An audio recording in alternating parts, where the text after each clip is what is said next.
पुणे के haunted house की, जो कि MG रोड पर है। ये जगह पुणे के सबसे डरावने जगहों में से एक है। लोकल लोगों की सुने तो उस घर में एक छोटी बच्ची की आत्मा घूमती रहती है, लेकिन वो बच्ची कौन है और उसकी आत्मा उस घर में क्यों है, इस चीज की जानकारी किसी के पास मौजूद नहीं है, सिवाय उन दोनों के। एक का नाम था करण और दूसरे का था राहुल। ये दोनों उसी एरिया के रहने वाले थे। जिस डरावने घर को सूरज ढलने के बाद कोई देखता भी नहीं था, ये दोनों अक्सर उस घर में दोपहर में दारू पीने जाते थे। बात सुनने में अजीब लगती है, पर ये सच है। एक दिन ऐसे ही दोनों उस घर में पहुंचे।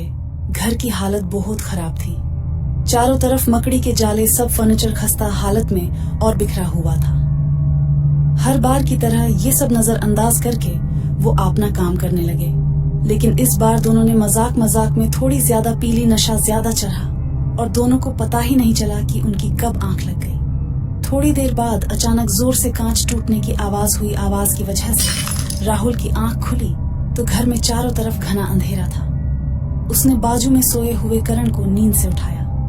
दोनों का नशा उतरा हुआ था। राहुल के हाथ को कांच के टुकड़े लगे।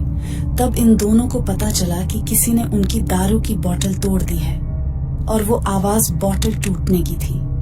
दोनों को डर से पसीना आ रहा था। तभी दोनों के कान में किसी ने धीरे से फूंक मारी। उन्हें महसूस होने लगा कि उनके अलावा उस घर में कोई और भी है। दोनों डर कर खड़े हुए और बाहर जाने की कोशिश में लग गए। तभी अचानक दूसरे कमरे में से छोटी बच्ची के हंसने की आवाज आई और देखते ही देखते वो आवाज रोने में बदल गई। तभी उन दोनों को आंखों के सामने वो नजारा दिखाई दिया कि उस घर में रात को एक बच्ची को कोई बेरहमी से मार रहा है और वो बच्ची मर गई और उस बच्ची की आत्मा अभी भी उस घर में घूम रही है। उन्होंने उस आत्मा को महसूस किया और फिर दोनों बहुत बुरी तरीके से डर गए और भागकर दरवाजे तक पहुंचे।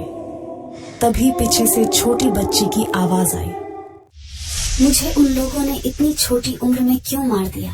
और लोकल लोगों के और रिपोर्ट के अनुसार वो बच्ची अभी तक उस घर में घूम घूम कर इस सवाल का जवाब ढूंढ रही है।